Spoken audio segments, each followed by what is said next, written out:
Alright, so today's the day. Boom. This is going to be a really different video from what I'm used to making. It's going to be really difficult for me to not only talk about this because it's heavy on my heart, but it's going to be hard to stay organized because I really get anxiety and like adrenaline flowing through me when I think about it, let alone talk about it or view the videos. I'm going to show in this video high-speed wreck. Very good.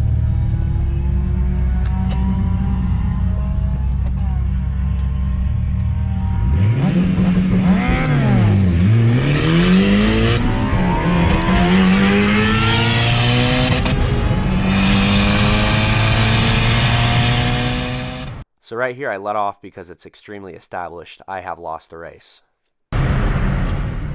It's pretty difficult to see what happens here next, but essentially the white Lexus pulls out from the right side of the road, right into the path of the street bike, so I'm going to play it twice so you can see. Oh my god. No! Oh my god. No! Oh shit! Fuck! Are you 911! Call 911! 911 now! fuck? Go, film. Here. Hey, motherfucker, don't leave! After the collision took place, the Lexus was facing northbound. By the time that I pulled past the wreck, he was facing now in my direction, southbound. So it was apparent to me that this guy was making an attempt to leave the scene of the accident. Pull the fuck over! Pull the I will shoot your ass! Hey, pull the fuck over! Pay close attention here. You can see that half of the street bike is broken off inside of the quarter panel rear bumper area, and it knocks this guy off of his feet.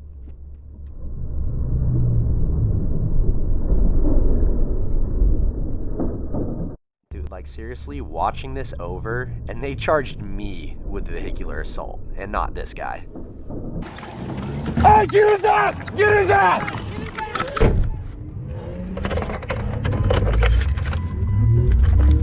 Motherfucker! Bro!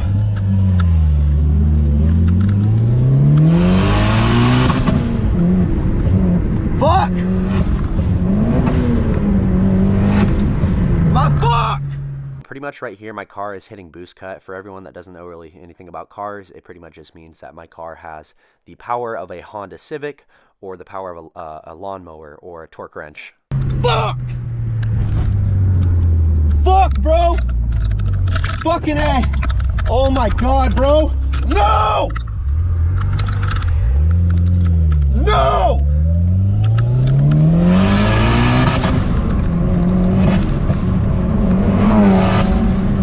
Bro, no!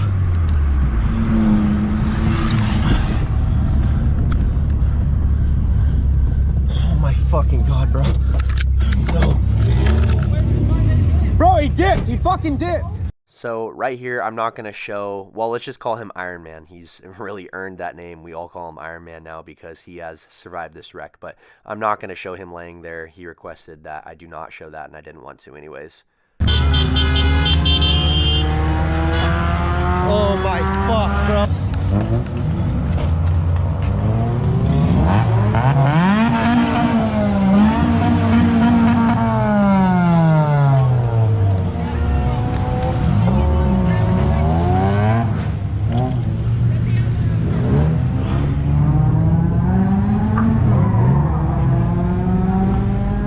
This is so beyond fucked up right now.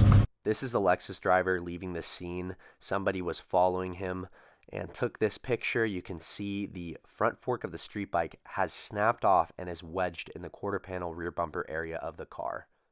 After this video is edited, just never want to see the shit again. But most importantly, he's alive. Like, everyone's safe, okay? Everyone's safe. He's going to make a full recovery. Like, everyone's okay. You know, we took a valuable lesson that, you know, you can't take life for granted. At the snap of a finger, everything can be just taken away from you just like that. So many things can happen that are outside of your control, so it's just really best to refrain from doing stupid shit. That's just like been my persona, is like me doing stupid shit in cars, and like unfortunately I had to learn the hard way that that's not the way for me. Now driving cars, like I can still go on a drift track, I can still go on a drag track if I want to race my car. So yeah, the good news is that I believe my video has helped him out significantly as far as like insurance and everything like that, proving like what actually happened, that at least the truth was shown, regardless of, you know, how the laws are set up in Washington State, which I'm going to talk about what happened to me and why I don't have my Evo 8. I have my keys, but I don't have the car. I want to still make this video and post this video. You know, it might have a negative effect in the courtroom. I don't know. But for me, as long as I'm trying to do the right thing and I'm being transparent, I don't feel like I'm doing any harm. It's not how the courtroom works, but that's how I operate. So that's how we're doing things. I'm going to tell you guys a story about getting my car taken away because I was in no sort of trouble that night. A week went by and I flew out to Los Angeles for a casting call for a TV show. Casting call went great. I thought so. By the time I get out of the casting call, the detective, Aaron Parker, called me and was like just checking up on me. I can't remember the conversation, but he's just calling me and he didn't tell me anything. He didn't say anything about what was about to happen. He just called me like checking in, kind of like, oh, I want to get your SD card back to you, whatever. Being sneaky. Why you got to be sneaky with me? I've been honest and open with you guys and you're going to call me and be all sneaky like that? Like, I don't understand it. So anyways, 30 minutes after that, my neighbor calls me, says that the police are at my door, that they're angry, that they're looking for me, and that they're towing my car, and that I'm in all this trouble. And so I'm confused. I'm really confused because at this point, I thought I was just doing the right thing and that I was valuable in their case. I was going to help them do what they needed to do to bring justice to this situation. Little did I know I was completely fucking myself. Big time. It is what it is. I wouldn't take anything back. Like, I did the right thing and it is what it is. I knew it was relevant to like the wreck and everything, but I didn't know why they were going to take my car. Cause I was like, okay, you know, they take cars for like evidence, you know, they take them for evidence. And why would they need my car as evidence? I already gave them the video evidence that they need. Why would they take my baby? I thought they were just investigating because they thought maybe I had a gun because of what I said in the video. I will shoot your ass! Hey, pull the fuck over!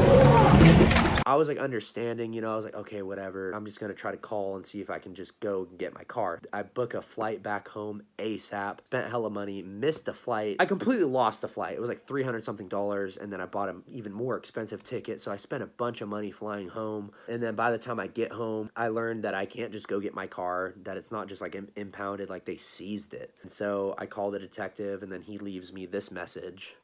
Hi, Nathan. This is Detective Parker, Seattle Police Department, returning your phone call regarding your car. Just to kind of give you an idea of where things are going, the vehicle has been seized as evidence in our case, and we are sending you a notice of forfeiture. We intend to go through a civil forfeiture process with the vehicle. What? It was used in a felony crime, and because of that, then under RCW 10.105.010, if you look that up, if you use a vehicle in a felony crime, then it can be lost. You can actually lose the vehicle. So that's our intent. You are being looked at as the suspect in a vehicular assault case. Yours was not the only video going. You weren't the only one that told us about the racing or anything, but when somebody gets hurt racing, all parties that were racing involved are subject to being charged. So anyways, if you have any questions, give me a call, 206-233. After I got that message, it really set in. I felt just stabbed in the back and really confused. And I know I shouldn't have been racing, but like I did the right thing and it just backfired so hard. If you were just paying attention to the screen while I was playing that voicemail, you can see in here, I'll show it again. It says on the document that they sent me, narcotics notice of seizure and intended forfeiture pursuant to RCW 69.50.505. That would mean that I am a drug dealer and that I bought my car with drug proceeds, or it's something relevant to narcotics and that's why they took my car, which is not the case for me. So I was super confused and also very nervous. I thought maybe they planted drugs in my car or something. So I called the detective right away after I got this document. I couldn't get a hold of him, so I was freaking out, and then he ended up calling me back and left a voicemail, and this is what he said. Hi, Nathan. This is Detective Parker, Seattle Police Department, returning your phone call from yesterday. Don't let the narcotics title concern you. It's not like somebody found narcotics in your vehicle or anything like that. Our narcotics unit handles forfeiture-type issues, and so therefore they have forms that they use. This isn't a separate action. There's just one action regarding your vehicle. So if you have any questions, feel free to give me a call, 206. I just don't understand how they mess up on something like that. It's signed by the chief of police. Like, the chief of police looked at it and signed it. I don't know if they just signed shit without looking at it, but that's, I guess, what happened. Boom. I get a phone call at some point in time, and they tell me in 2 days you have a court day, show up to court. Boom.